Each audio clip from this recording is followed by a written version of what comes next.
bình minh ơi dậy chưa, cà phê sáng với tôi được không? Trời vơi qua ngày đông, sao thấy cô đơn và lặng lặng. Đêm ơi đã ngủ chưa, ngồi đây uống với tôi vài ly. Say thì cứ say, yêu thì bỏ đi. Đôi khi ta gặp nhau để dạy nhau cách sống trong khổ đau. Đôi chân mang lặng thinh, thương một người không hề toàn tình. Đôi khi anh dừng lại, chẳng hiểu đang khóc, đang đau vì ai. Khóc vì, đau vì duyên mình đã sai. Nhiều khi muốn một mình nhưng sợ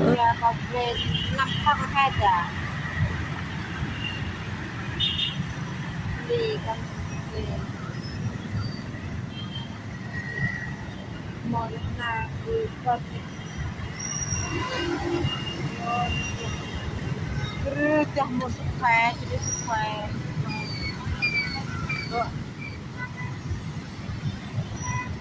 Có tâm nhầm hàng bình thường cái này là họ có nó cái của mình là phải hàng năm bình thường một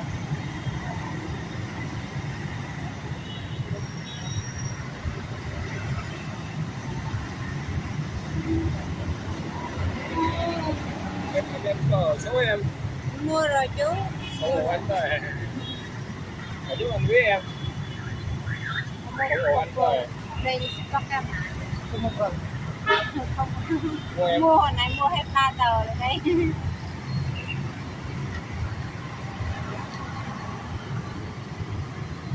bạc rồi còn nó mã hàng em bằng em làm này đó Thì khăn tại tánh còi như là cái bắp này như là phần này ông mua tiền để thịt màu này làm rừng muốn bạc ho ăn tiền cũng làm quạt ho phần phần này phần làm tiền chan tinh cái thịt ngô giờ làm cơ ta nên đi